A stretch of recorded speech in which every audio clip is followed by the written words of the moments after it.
Into my announcements, I want to introduce our guest speaker, Aimee Anderson. Aimee is a certified health and life coach, was a celebrity baker on TLC's Next Great Baker Season 4, prior to attending the Kick Sugar Summit in 2017, which changed her life. Aimee's desire to get sugar-free had been brewing for years, and she finally took hold after participating in Barry Friedman's 30-Day Sugar-Free Challenge, followed by Florence Christopher's 7 Weeks to Sugar Freedom coaching program. Aimee has been completely sugar-free and flour-free for almost 5 years and is 50 pounds lighter, and I'm jealous.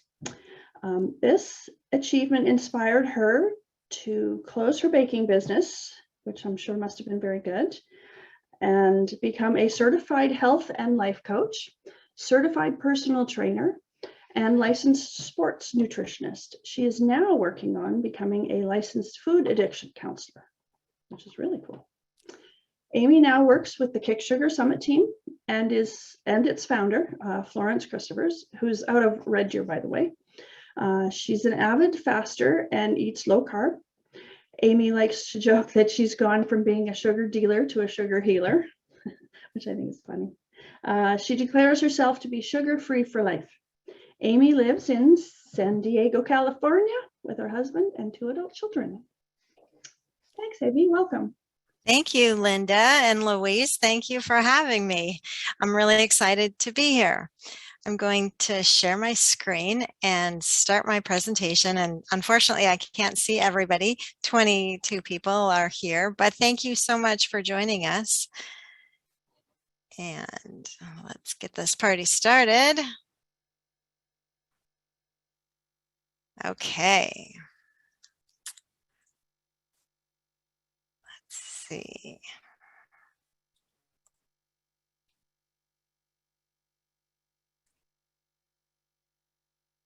All right, so the title of my talk is Reduce Sugar to Lower Inflammation and Pain. And like Linda said, let's see if this slide will go. There we go. My tagline is From Sugar Dealer to Sugar Healer. And this is a picture of Florence, and I love her quote, "Nobody gives up sugar without a really good reason." And I just want to acknowledge your neuropathy, and whether you've had it for years or this is all new for you. I thank you for being here, for showing up today, or maybe you're watching the replay and taking your health seriously. And I also am a praying woman, and so I've been praying for you, who are those who have shown up and those who will watch the replay, just for relief and healing and answers for you. And Florence started out as my sugar coach almost 5 years ago and my mentor, and now she is a colleague of mine, and she also suffers from neuropathy herself. So I was going to tell you a little bit about my story, but Linda told you my story. So I'll tell you a little bit before that. So I was raised a Twinkie kid. My family, I was raised with 3 sisters, and back in the 1960s, and pretty much had a Twinkie or cookies or ding dong or ho-ho in my lunch every single day. Then we had dessert every night. My parents never limited the amount of sugar that we ate because basically they were sugar addicts. My dad has confessed to being one, and he's sugar-free now. And their parents were sugar addicts, and their parents, so my grandparents and my great-grandparents all were very much into sugar and baking. And but we didn't know how bad sugar was back then. In high school, I developed bulimia. I was working at an ice cream store for 3 years. I got to eat as much ice cream as I wanted. And then the days that I didn't work, I would go out and buy ice cream for myself. My grandmother was an amazing baker, and I remember as a child driving 45 minutes seemed forever to her house and couldn't wait to walk in the door and eat. And like I said, like they never limited like 1 or 2 cookies. No, no, we could eat 6, we could eat a dozen. It didn't matter. We could eat as much cookies as we wanted. I was married very young at 22, became a home baker, and it was always on my bucket list to do cake decorating. And about 10, maybe 12 years ago, then I took up some cake decorating classes. And from that, ended up being on TLC's Next Great Baker. This is Jose and me. We were the brown team on season 4. And Jose, he lives in the city that I do. It's called Chula Vista. It's south part of San Diego. Jose just opened up his bakery. That is his heart's desire. It always has been. And I fully support him. And he told me anytime I want to go bake at his bakery and even like maybe make some sugar-free desserts, then I'm welcome to go in and play in his kitchen. So that's how I went from being a sugar dealer. And then when I met Florence 5 years ago, my daughter was getting married and I just had to lose weight. I'm like, I'm going to just keep eating sugar until one of my kids gets married, and then I'll lose the weight. I knew in the back of my head. So I listened to Florence's second annual Kick Sugar Summit, and it opened my eyes. It was amazing. She had all these experts on talking about sugar as if sugar was like a poison, and as if it was like alcoholism or drug addiction, and I was blown away. And then also I joined Barry Friedman's 30 Days Sugar Free again because I had joined him about 3 years before, but could never go 30 days sugar free because I was like, whoever this Barry Friedman is, he can take my cupcakes and my cookies away and my brownies, but I'm not getting rid of this 1 cup of coffee with my very sweet creamer in it, those vanilla or caramel things in it with lots of oil. And so I never really separated myself 30 days for sugar free. So with Barry, the first couple of years, I would go like 20 days, 15 days. So this time, now that my daughter was getting married, I'm like, that's it. No creamer in my coffee. And then I joined Florence's 7 Weeks to Sugar Freedom course, which was so eye-opening. It was my epiphany when she said, if you know that this is the first call, and I was already about 50 days sugar-free with Barry. And Florence says on this call with 60 people, if you know that you know that you know you're a sugar addict, the only way to true freedom is by complete abstinence. And I felt like for some people that seems really scary, but for me who struggled with sugar my whole life, I felt like this 10 pounds of weight just fell off my shoulders. And I went, that's the answer for me. I have tried to moderate and I couldn't. And I remember I was upstairs and I went downstairs. My daughter and her fiance were batch cooking for the week. And I said, I'm sugar free for life. And they had seen me yo-yo diet, my whole life and 50 days sugar free. And I said, I'm never going to eat sugar again for the rest of my life. And they looked at me like, sure. We'll just wait and see how long this one lasts, Mom. And I've blown them all away by almost 5 years. Now, Linda said that I've been gluten-free for the whole time too. I haven't. I've dabbled back and forth with that, but sugar, no, it has been almost 5 years, except for one research project that I did 2 years into it, little Christmas cookies. I had a little research project, but other than that, no desserts with processed and refined sugars. And then Florence said to me about 4 months being sugar-free, she said, I could see you. And I also worked in the law office for 30 years. So the baking was just a side business. It was an extra business of mine, wedding cakes and cookies and birthday cakes and all kinds of sugary treats. And she said, I could see you quitting your baking business to be a sugar coach. And I was like, what are you talking about? That's what I thought. Like, I was indignant because I had invested so much time and money into my talent and had been on the baking show. And I was just known as Amy's going to bring dessert. Amy's the cake person. This is what Aimee does. And I had been 4 months sugar-free, didn't touch it. No BLTs, no bites, licks, or tastes or sips. And I was like, maybe I can do this. Maybe I can be like an alcoholic who can work in a bar. And so that summer, I decided to take a break and not bake, and then jumped back into it in the fall. But my heart started changing because I started doing a lot of research. I started watching experts on sugar. I started baking with alternative sweeteners. And I just didn't like making cakes and cookies and things anymore. I really had a distaste for it. So I closed my baking business after being sugar-free for 1 year, joined Barry Friedman as his head coach, went to school to be a certified health and life coach, and then have since gone on to be a certified personal trainer and sports nutritionist, even though here's the 100% honesty, I don't even like working out, but I know how to do it. And now I just got sugar certified, and we're going to talk about that a little bit down the road, what sugar stands for, what that means. And also, and this course is from Sweden, from Bitten Johnson. She's an amazing woman, and she teaches the sugar certification and holistic addiction medicine counseling. So that's my story, and I'm sticking to it. All right, let's talk about chronic pain, because I imagine that everybody here is in chronic pain with your neuropathy, and it can be invisible to others. Oftentimes it feels like we're suffering alone. That's why it's so needful to be in a community of like-minded people like this. And I applaud Linda and Louise and the others that run it, just out of the graciousness of their heart, having this place, this platform to talk and discuss about their invisible chronic pain. It's not invisible to you, but it is to others. So I personally don't have neuropathy, but I do have chronic pain. I was in a car accident over 20 years ago. And so not even my husband of 35 years knows that I have pain every single day. It's about a level 3.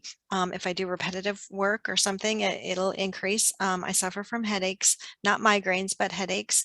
I have one right now, but you may not even notice. And I already took 800 milligram of Motrin and did not hit it. Yeah, I think a lot of us just live in that pain, that invisible pain. And we don't have broken bones, we don't have a cast on our arm, we don't have chicken pox all over our face. We look fine and we talk fine on the outside, but as you know, inside we're suffering, and this can affect this pain, this numbness and tingling, and maybe our balance being off can affect our mood, our sleep for sure, our work, our sex life, and our relationships. And even it can affect the way that we take care of our homes and our health. So let's get down to the nitty-gritty about sugar and neuropathy. How are they tied? Well, as you know, neuropathy just means nerve damage. Just very simply, it comes from the central nervous system, from the brain and the spinal cord out to all the nerve endings in your body, particularly in the hands and feet and legs. So sugar is harmful because it causes inflammation in the body. Did you know that? And inflammation reduces oxygen and blood to the nerves. Basically, it kills the nerves. So the pain, tingling, and numbness are present in our bodies. A high sugar diet depletes our bodies of the nutrients it needs, such as vitamins and minerals, as well as it compromises the immune system. And you've probably heard this, inflammation in the body is linked to all diseases. Sugar is highly addictive, and it's hard to stop. It's difficult to stop. And it's pleasurable. It lights up the brain, right? We get that dopamine hit, that false high that we think I can't live without it. And also elevated blood sugar and insulin is linked to so many diseases such as obesity, diabetes, depression, dementia, heart disease, high blood pressure, cancer, and so much more. So, well, let's talk about the causes of neuropathy. I have 5 here. First is diabetes, or in particular type 2 diabetes, and we call that diabetic neuropathy. And this is caused by medication, which leads to oxidative stress and inflammation in the body. That's where you get that burning and tingling and numbness in the legs, hands, and feet. Also, a cause of neuropathy is having a vitamin B12 deficiency. And vitamin B is very important for nerve health. It's related to the gut microbiome, the vitamin B, and sugar and processed food feed bad bacteria and organisms that attack the digestive system, and they outnumber the good bacteria that's in there, and that's what damages the microbiome in your intestines. Another cause is chemically induced neuropathy. This is caused by medication, maybe if you've had cancer and you've had chemotherapy. Also, there's a condition called idiopathic neuropathy. This is just labeled this because it's for unknown reasons. We don't know why people get this, but they have neuropathy. And so they label that idiopathic neuropathy. And finally, trauma, physical injury can cause neuropathy. It could be a car accident. It could be a fall, sports injury. A medical procedure can stretch, crush, or compress the nerves or detach them from the spinal cord. What can we do about it? We all want to live life living in freedom every day, right? That's our life goal. And is neuropathy reversible? Well, for some, it is reversible. There is hope with treatment, surgery, and diet change. And for others, the symptoms may lessen a little bit with treatment, surgery, and diet change, but it will not completely go away. So Florence and I, we just did the 7th annual Kick Sugar Summit in October, I guess last month. And we interviewed, I'm a co-host with her, so we interviewed 60 experts, all talking about how sugar affects the body and the brain. And the way we eat can either harm us or heal us. So I want to introduce you to a few of the experts, a few of my favorite experts on our summit and about neuropathy or pain. So Dr. Gurpreet Patta, I actually got to meet him in person in San Diego. He was at the Low Carb San Diego event in August, and he is a delightful man. He's an anesthesiologist, addiction and interventional pain doctor. He's located in St. Louis, Missouri, and he works with a lot of diabetic people in his clinic. And this is a quote: "The rate of pain, diabetes, weight gain, and addiction have increased due to the increased consumption of sugar, sugar-sweetened beverages, the ones that have fructose in it, and vegetable oils." So I was interested in understanding this, that with neuropathy, it's not just about sugars or processed food. It's really a lot about oils too, that they can really cause a lot of damage in your body. I don't know if you knew that. So in Dr. Patta's interview on the Kick Sugar Summit, he mentions how omega-6 oils contribute to health risks, and in particular neuropathy. And we're talking about canola oil, vegetable oil, corn oil, soybean, cottonseed oil. These oils get rancid and they wreak havoc in our bodies. When we go out to eat, many of these oils are found in the foods because they're cheap to mass produce.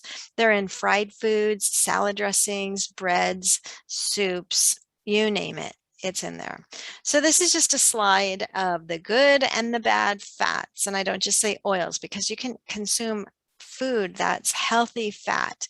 So on the good list are avocados and avocado oil, olives and extra virgin olive oil, EVOO, coconut oil and coconut, as long as it's unsweetened, nuts, seeds, and nut butters, butter and ghee, and fish oil. And this is not an extensive list, but just to give you an idea.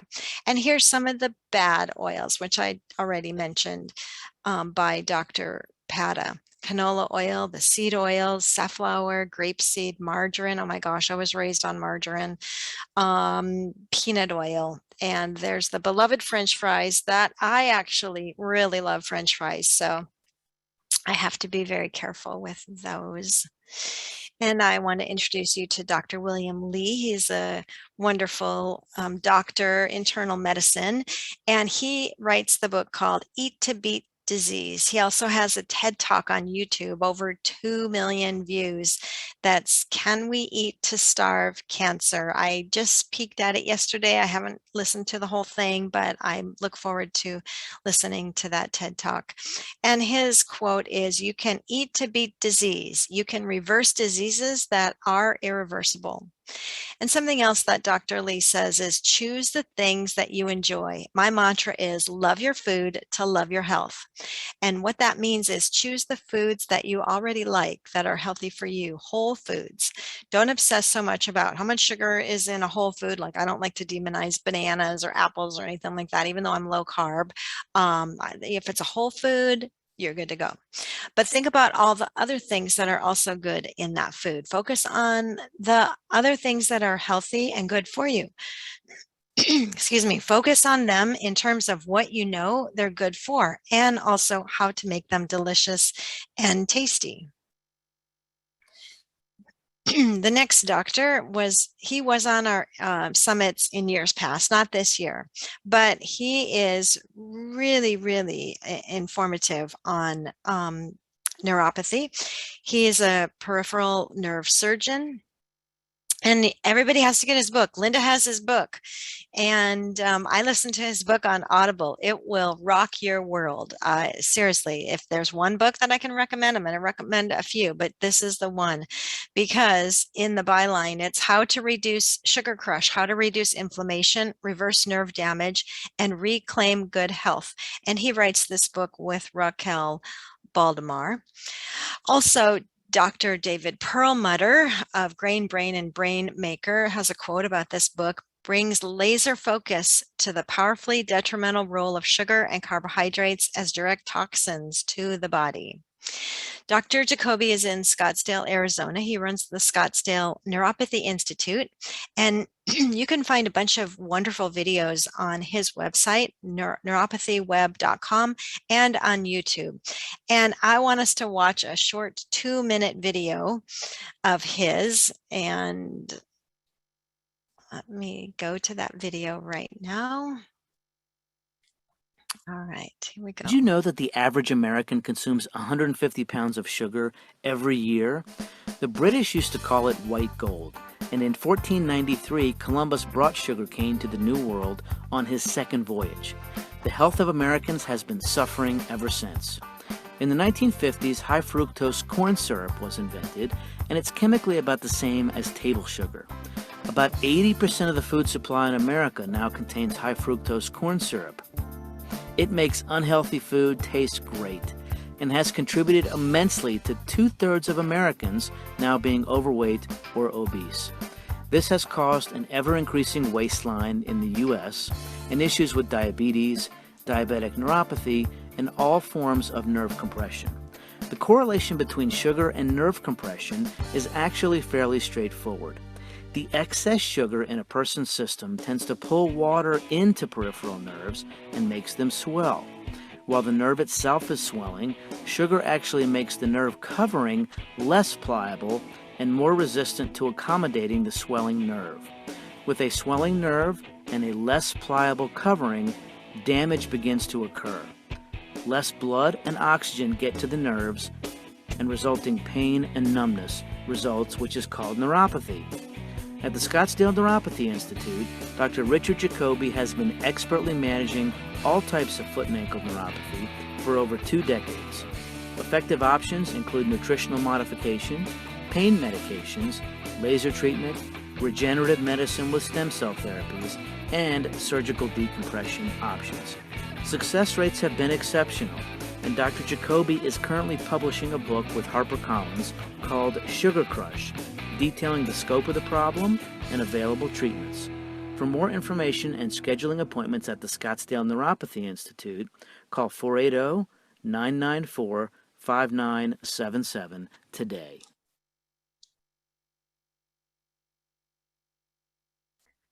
All right.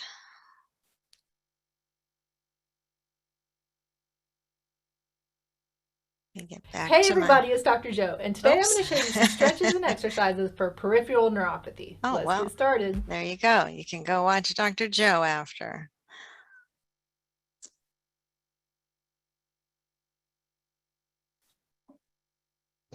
Let me get back to my presentation here. Here we go.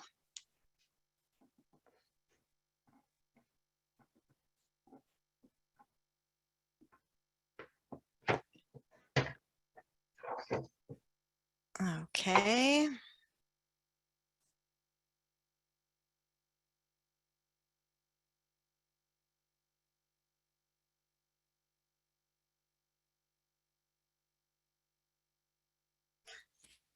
All right, next is Dr. Eric Berg. He is known as the Knowledge Doc, and he is a chiropractor.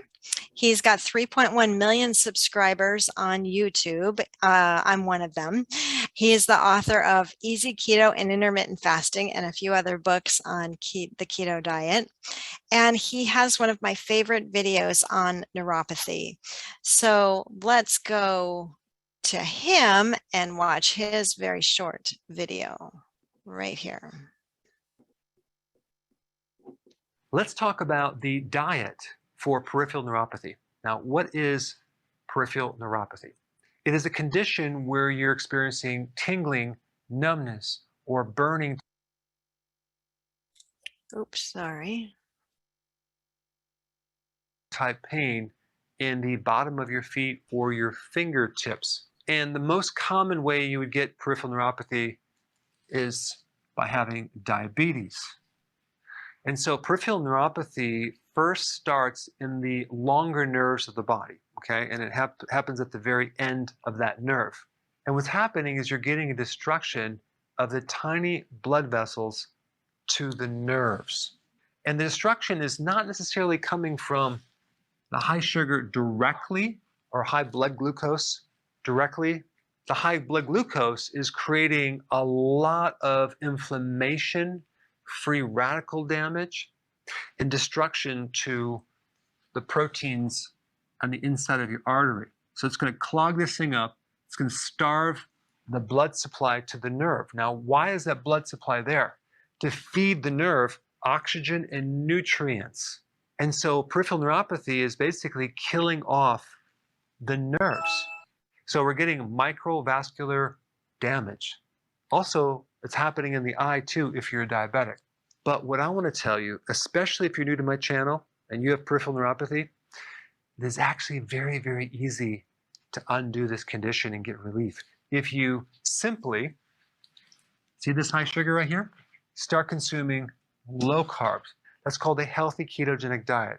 Start doing low carbs immediately. I am blown away how many people with peripheral neuropathy don't know this information. They're doing a high carb diet and they're on the medication and they're suffering so bad. It's completely unnecessary. This condition can be reversed. So you start doing low carbohydrate, especially if you're consuming high carbohydrates with protein, like most people do, or high carb with fat, like an ice cream, something like that.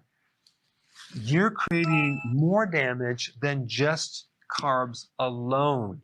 When you combine a carb with a protein, you create something called glycation, which basically destroys certain proteins in the body that now become permanent. It's very difficult to undo that, and it clogs up all sorts of things, as in circulation. You also want to make sure that you have very low amounts of omega-6 oils in the diet, like, for example, the corn oil and the soy oil that's in the salad dressing. It's in so many foods, especially if you go out to eat very often, because that's what they cook everything with. It's also in the soups, it's in the breads, it's in all that stuff. And then you also want to combine intermittent fasting. Both of those together will put you in really good shape, and I put a link down below of exactly how to do it. But there's 3 additional things that can help you get relief immediately. You can get these from the health food store. Benfotiamine. This is a fat-soluble B1. I would take 4 capsules a day, spread them out. What this does is it helps to lower the inflammation and the damage that's created from the high sugar. Because the high sugar in your blood has created a huge need for more B1. And so what the body will do is starts to deplete your B1 reserves until the point where you have no more. And then you can't actually make the myelin sheath around the nerve, which is the insulating fat layer. So you can't make that without B1. So you start putting it back in there and things start to heal up. Alpha lipoic acid is another very important one. And even this on its own has been known to improve peripheral neuropathies. So you can take this as a supplement. You can get it anywhere. And also tocotrienols. This is a type of vitamin E that works 50 times stronger than tocopherols. It's a powerful antioxidant. All three of these together, plus the diet with intermittent fasting, would be a very powerful weapon against peripheral neuropathy.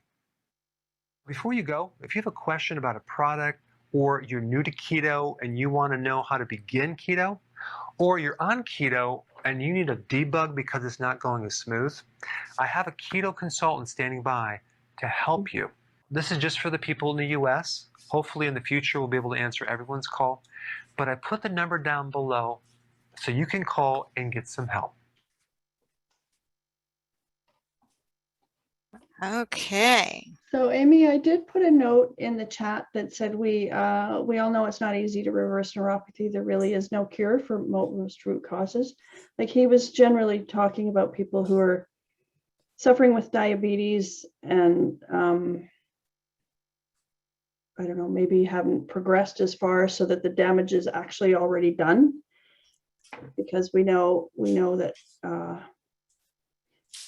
it can't be reversed once the damage is done, but what you can do is not pile on more, by having these free radicals in there and the inflammation and all that stuff, which will make your neuropathy progress faster.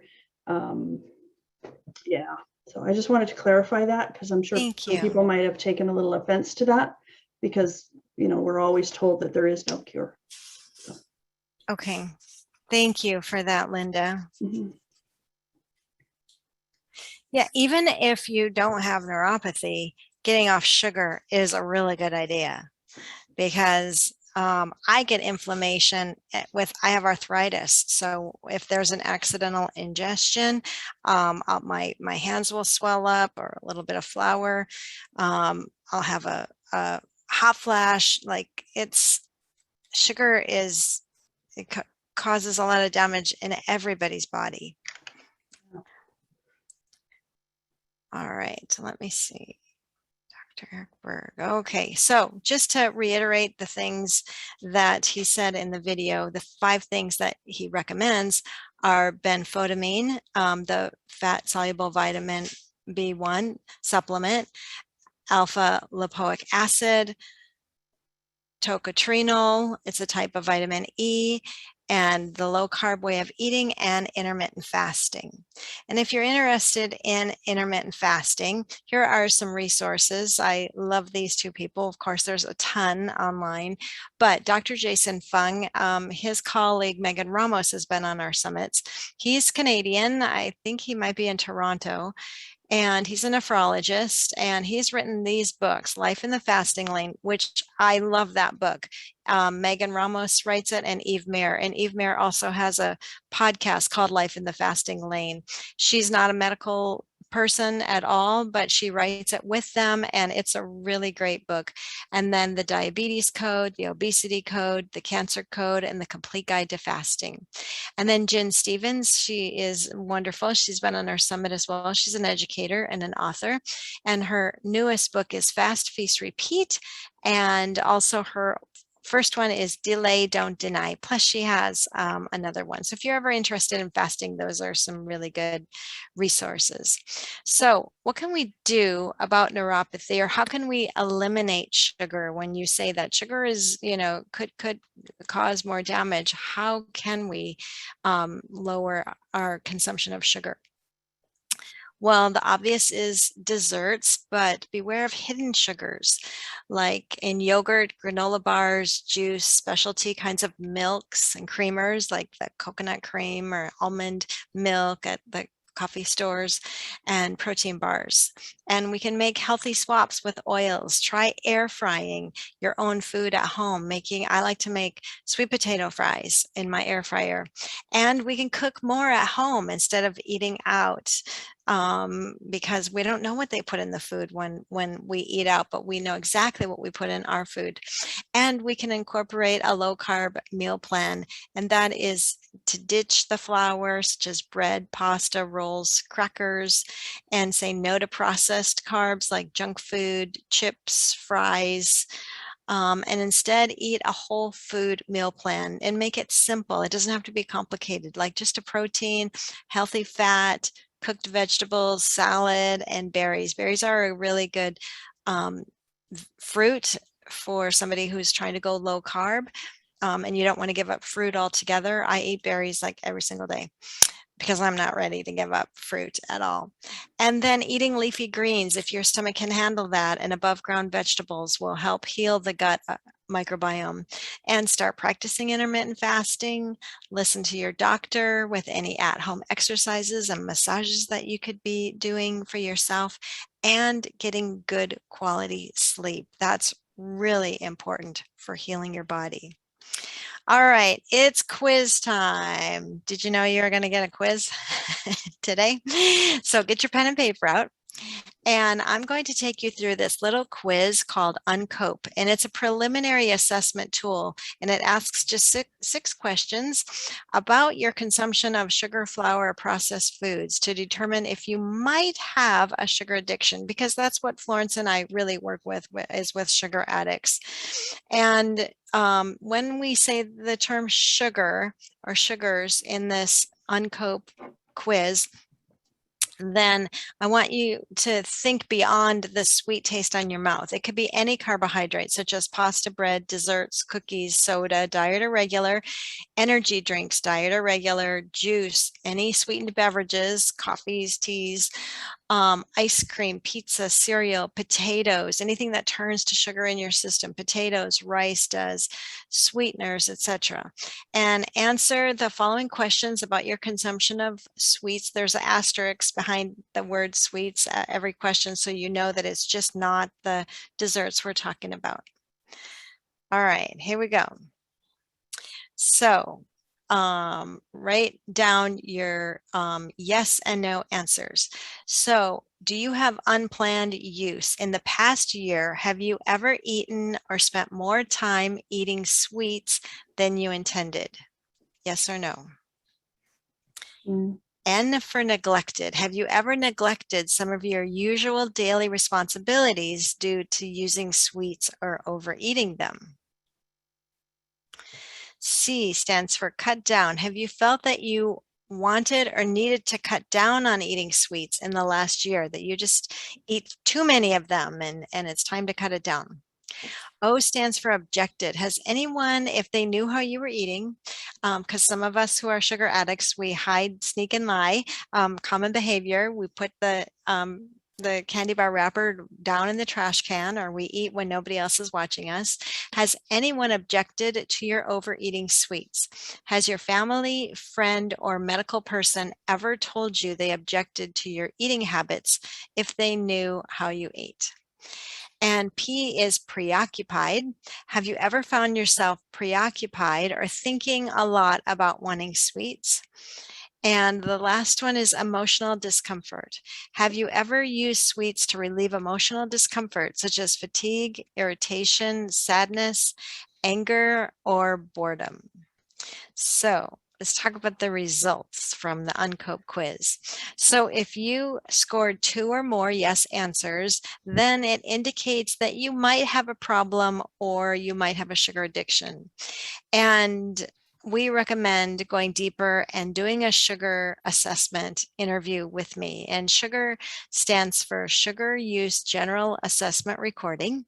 And that's what I'm certified in. And it's It's an instrument that has been developed with the support of extensive research that has been documented in the United States. It comes from Sweden, showing that sugar and food addiction is a condition identical to alcohol, narcotics, and drug disorders. And it's based on the criteria of the ICD-10 and the DSM-5. And so sugar is just a tool for identifying if you have harmful use with sugar and sugars and those foods that I talked about, or do you have a pathological use or an addiction of sugar and other harmful foods? So how do I help people who want to kick sugar? So I perform the sugar interview and from there offer a treatment plan. This January, Florence and I will begin a 1-year Kick Sugar Group coaching program. We also do about 4 times a year a 28-day cleanse or detox. And Florence created a very unique approach to kicking sugar called the sugar dragon technique or the sugar gremlin technique. And this is a mindset shift rather than the normal that we know of 1 day at a time approach. And then we both do one-on-one coaching. So I hope that you enjoyed this presentation and that you learned something new today. And we're going to open it up for a time of Q&As right now. Okay, I'm going to unpin you. Since I figure out how to do that. Okay. So we do have a question from Ron, and I actually have a related question. So he says, one of your experts said nuts and nut oils are okay, but later said peanut oil is not good. Is peanut butter bad just because it's a polyunsaturated oil, while almond butter is better because it's not as strong polyunsaturated? Really good question, Ron. So the reason why peanuts, and I'm not a food expert, but peanut oil is when it's turned into oil like that, and it's used in restaurants over and over, like Chick-fil-A. I actually work part-time at Chick-fil-A, and I work later on today. I'm a health and safety monitor. I started when the COVID happened, and so I used to, help take the kids' temperatures and make sure this restaurant's being sanitized. And I'm working more with the health department and food, things like that. But Chick-fil-A uses peanut oil to cook their chicken in it. And oils, when they're used, they can go rancid because they're used over and over. So that's why nuts and peanuts are actually a legume, not an actual nut. So if you're a sugar addict, nuts can be a tricky thing. They can be very addictive. So I don't know if peanut butter is not good for you. You have to determine that. Depends on how much. Like if you start going in with spoonfuls and you're down a half of a jar of peanut butter at one time, then probably there's a problem. But if you can handle a little bit and you don't feel any inflammation in your body, or it doesn't trigger eating more or trigger sugar cravings, then you're probably fine with it. Yeah, there's also choices, right? There's natural peanut butters that don't have added sugar. And oh my gosh, yes. Like never eat peanut butter with sugar in it if you're going to. I had a related kind of, and there's more questions coming in, but I had a related one because the American Heart Association just put something out anew. They've sort of updated their guidelines or whatever. And I noticed they were talking about butter and ghee and that you should avoid it. And I thought, everything new that I've been reading doesn't say that. And I noticed yours put it on the good side as well. So I was quite disappointed in that, actually. Yeah, the reason is because butter is a dairy product, and a lot of people there's some health experts that say get off dairy. Dairy is inflammatory. Dairy is addictive. I go back and forth. I'm originally from Wisconsin. I'm a cheesehead. So for me to give up cheese and dairy for the rest of my life, no, thank you. But I also know that in my health journey for the last 5 years, that when I eat it, it keeps the weight on, or I increase the weight. It doesn't help. So when I want to lose weight, I'm like, no nuts and no dairy for a while. I did that sugar assessment, and the counselor that did mine told me, she recommended that I stop eating nuts and dairy. And I'm like, oh, really? Okay. I love nuts and dairy, and I have consumed like too much peanut butter, threw a half a jar away at a time. But yeah, so that's Okay. individual. Well, so related, Peggy's asking about no yogurt. What do I Yeah. eat for calcium for bone health? Because obviously, and then as at the same time, Felicia is asking, I have soy milk and almond milk rather than cow's milk. Should I switch to an alternative? Yes, really good question. So Peggy, where did it say no yogurt? It From didn't. Peggy. Yeah. I know, but where did you get that? Like that, who Oh. said no yogurt? Because I didn't say no yogurt. The problem with the sweetened yogurts, or the ones with the fruit in it, are tons of sugar. And there's some health experts that say the fruit flavored yogurt is really just melted ice cream in the container. But Greek yogurt, unflavored Greek yogurt, and put your own berries in it, or your own like sugar-free granola that I make. There's nothing wrong with that. Okay, so unsweetened plain yogurt is just gross to me. But if I can add my own fruits, maybe. What about like things like stevia and aspartame, and where do those fit into the whole picture? Yes, so good. So, and yogurt has a natural, dairy has natural sugars in it, occurring sugars. When you look at the labels of foods, look at not just the sugars, but look at added sugars. That's the one you don't want to eat, anything with added sugars. But lactose is a natural sugar, so it's going to have naturally occurring sugars in even plain Greek yogurt. So you ask Linda about the sugar substitutes. So I think there, in my mind, it goes from like worst to best if you're going to go with the sugar substitutes. And the worst is saccharin. That's the sweet and low, the pink packet. That's 200 to 700 times sweeter than sugar. Aspartame, which is diet sodas, which I used to be addicted to. It's very highly addictive. Equal NutraSweet, that's the blue packet. That's 200 times sweeter than sugar. Sucralose is Splenda. That's the yellow packet. That's 600 times sweeter than sugar. And by the way, I'm not dissing on Chick-fil-A because I work for them. And my husband does too. He's one of the directors. But the diet lemonade has sucralose in it. Stevia. So I'm going from like worst to best. Okay. I'm just going down the list here. Stevia is like in a green and white packet. It's one of the brand names is Sweet Leaf. You can get tons of, stevia in different name brands, but that's 200 to 400 times sweeter than sugar. Erythritol is 60 to 70% as sweet as sugar. So it's not quite as sweet as sugar. And that's in a red package. One of the brand names that I like to use is Lakanto. And then there's monk fruit or monk fruit extract. That's usually packaged with erythritol. If you look at this package, the red one from Lakanto, it says monk fruit or monk fruit extract. You look on the back, and mostly it's erythritol with a little tiny bit of monk fruit extract, because it's hard to get monk fruit by itself. I haven't found it.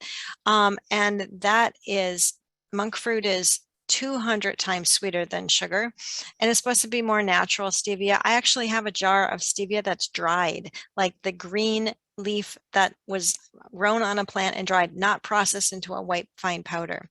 And then there's allulose. That's another alternative sweetener. That's 70% as sweet as sugar. So if you are diabetic or you want to get off sugar, I would say there's a stepping stone to going from highly processed sugar, like even maple syrup and honey. I'm sorry, Canadians, but maple syrup acts like, I know it's really good, but it acts like processed sugar in your body and in your brain. And it's not really any healthier than the white sugar. And by the way, brown sugar is not healthier than white sugar, because brown sugar, they put molasses in it.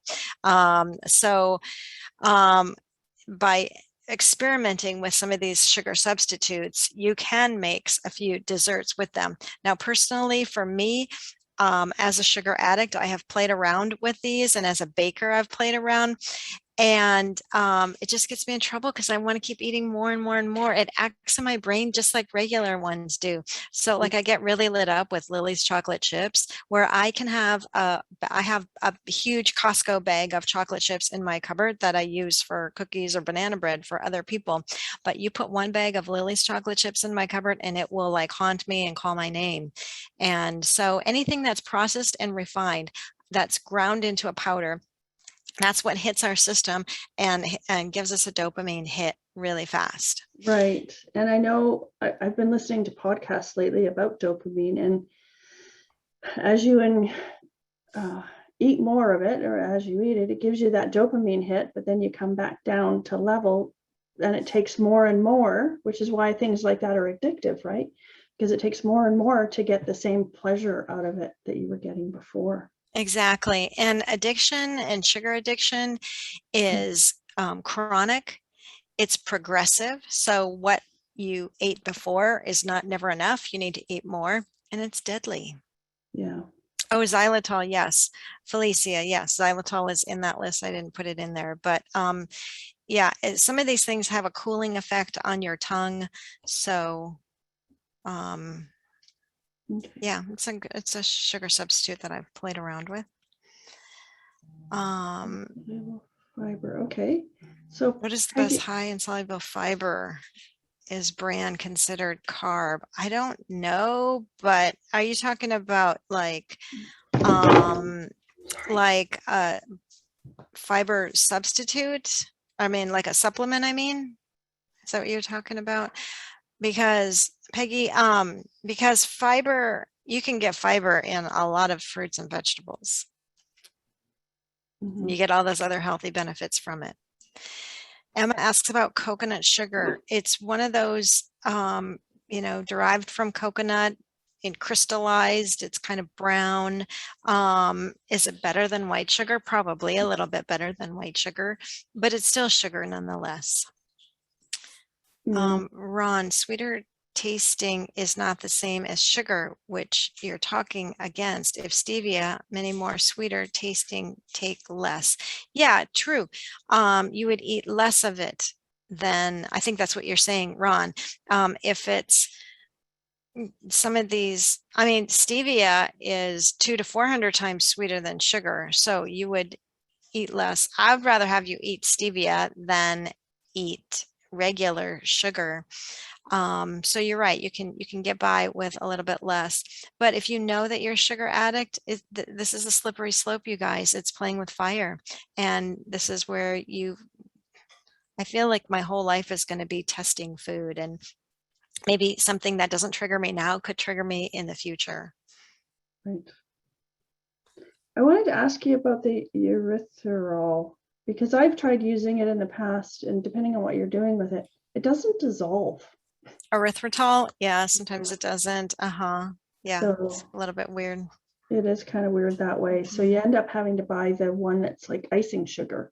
Yeah, powdered. Right. Yes, that's Swerve, I think, is erythritol. Yeah, I think you're right. Yeah. Yeah. I And they have a thought brown monk sugar fruit, too. Swerve I has thought brown sugar. straight monk fruit, you could buy it as a liquid. Well, I'm going to have to look now. But anyway. Maybe. Yeah. Peggy, what do you mean regular food? What's the question or the comment? Regular food. I think she was referring back to one of the others that she had asked earlier. Oh, okay. Felicia, about soy milk, almond milk, cow's milk. It's just up to you if you can handle dairy, or if you can't handle dairy. Those can be good alternatives. However, a lot of them are filled with sugar. If you like, I like to go to Starbucks, and a lot of times I'll look at their packaging. I'll ask them, can I please see your almond milk and your coconut milk, or I don't do soy milk, because it gives me a tummy ache. And then sure enough, there's sugar on it. So sometimes I just go for cow's milk at places like that. But here I do coconut cream in my decaf, and but when I'm out, sometimes I do half and half or heavy whipping cream if they have that. So it's just up to you if you can handle cow's milk or not. Yeah. I know myself, I can't. So I've bought in the silk artificial yogurts or whatever, alternative yogurts, but they have the fruit flavored ones as well, and they're just have as much sugar. Yeah. You had mentioned along the way about the microbiome as well, and how it feeds the bad bacteria in your gut. Is that what it was? Yeah. Anyway, what I wanted to say was, and with cancers, that's why diet is so important when you have cancer, because sugar feeds cancers and it helps them grow. Right. Yeah. So the microbiome, your gut, it has good bacteria and bad bacteria in it, and they work in kind of in sync. So you don't want to kill off all of the bad bacteria, but you don't want it to overpower the good bacteria. So there's this good balance that should be there. Right. So what do you think is the best way to start reducing sugar? Ooh, I love that question. So people that know me that live here are like, are you still sugar free? They ask me that. Like, yep, are you still breathing? I always say, because you got to do baby steps, I don't want to set you up for failure. So I say eliminate it from your beverages. Like, I love water. When I go to restaurants, I always order water with lemon. I'm always the first one to order too, because a lot of people follow suit, right? If somebody orders like a I actually love burgers, but if somebody orders like pasta or something, you're like, oh, that sounds good. But I'm always like, I look at the menu before and I'm like, and I'm always the first one, water, please, water with lemon, because they do tap water here and it can be kind of gross. So I just like that lemon flavor, but eliminate the sugars out of your coffees, stop drinking diet sodas. That's really, really harmful to you and very highly addictive. Even the juices have so much sugar because it'll shoot your blood sugar up because there's no fiber to counterbalance that juice that sugar hit that gets right in the bloodstream. Juice does immediately.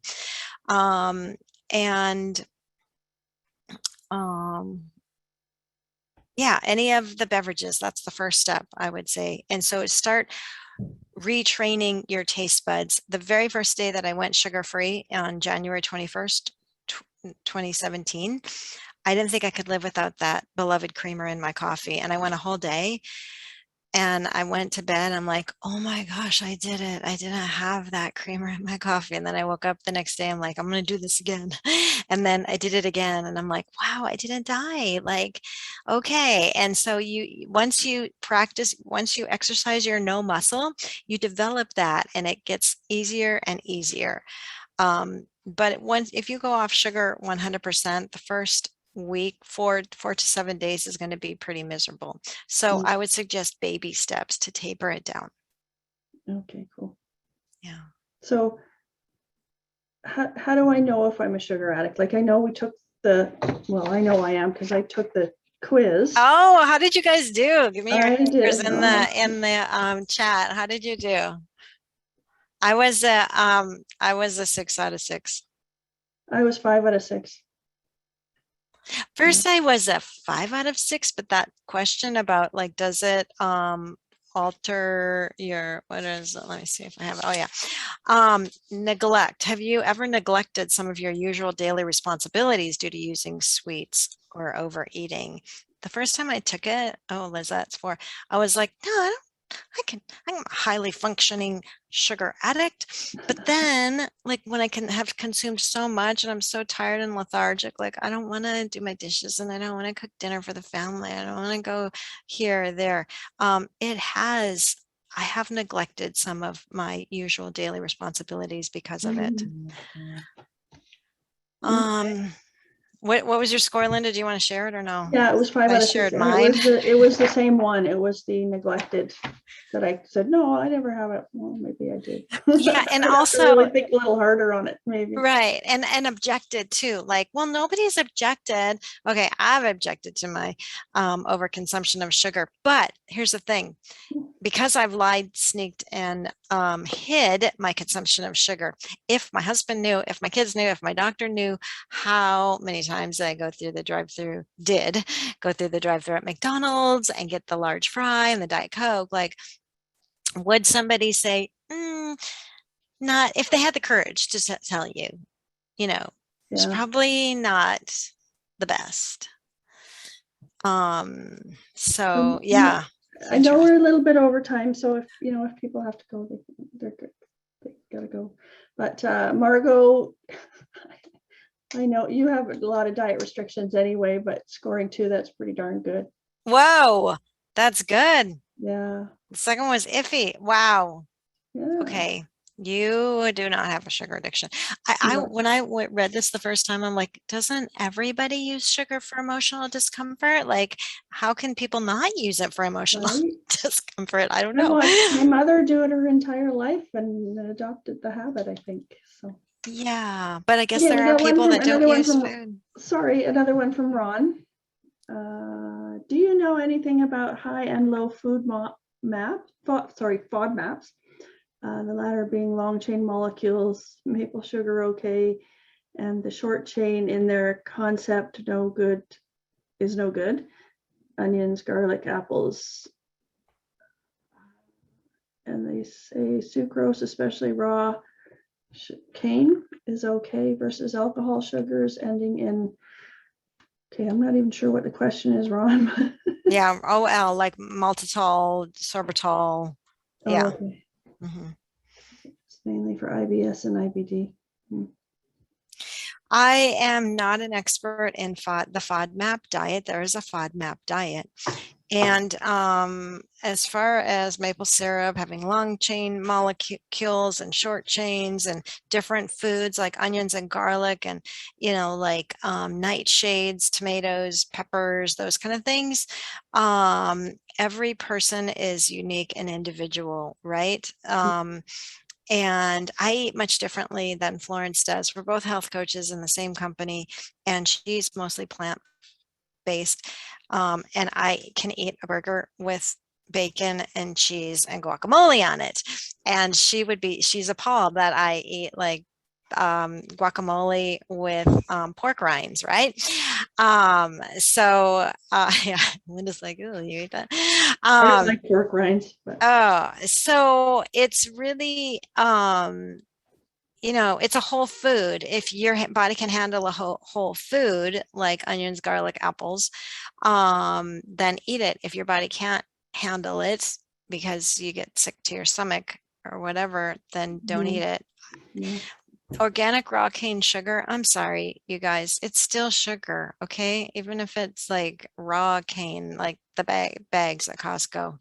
The marketers are brilliant to get us to buy these foods and use these foods and eat these foods and be addicted so that we keep buying more and more and more. Alcohol sugars, yeah, those alcohol sugars, sometimes they don't digest in your system and they can give you a lot of stomach pain, gas, bloating. They can be really harmful. If you've ever tried sugar-free chocolates or desserts, it's very painful. Just take my word for it. Well, and don't eat a lot. You can only eat little tiny bits. Oh, that's right. You'll be sitting in the bathroom for a while. That's yes. not Okay. some personal experience at all. No. No, I've heard of that. I just heard about it. So, Emma, addicted to computer games on my phone now. Yeah, those are called process addictions. Food is something that you consume, or alcohol or drugs or, that you inject in your body. But process addictions are just as harmful. Gaming, time on your devices, gambling, sex, shopping. I mean, you name it. Yeah, it all comes back to that dopamine hit. Yep. That's why we keep going back, because we get a pleasure from it. That darn TikTok is terrible for that. Yeah. If discovered today, it would be banned. What would be banned, Felicia? What is it that would be banned? Felicia, you got a 6 out of 6, honey. Oh yeah, sugar. Vegan and cut most carbs, but still have potatoes, rice, and free from pasta and corn crackers. So I need to try to make more changes. Yeah, some people who are vegan, even though they don't eat animal products, they go way on the other end with junk food because they make really good vegan cookies and crackers and stuff like that. So that's something to watch out for sure. Yeah. Yeah, Felicia. Yeah, Felicia. Well, thank you all for joining me today. Thank you for being here and letting me share my little wisdom with you. Yeah. And if anybody wants to reach out and get extra help, Linda's got my contact information. That's right. Yep. And and I'll be getting the video up as soon as I can. I'm all caught up, so hopefully I can do it quicker than most. Where is that held on the website? Yeah, on our CNA website. website. Okay, Yeah, wonderful. yeah. Well, God bless you guys, and praying for relief and comfort and wisdom to know how to treat your beautiful body. Yes. Thank you, Aimee, so much for spending your time with us and your knowledge.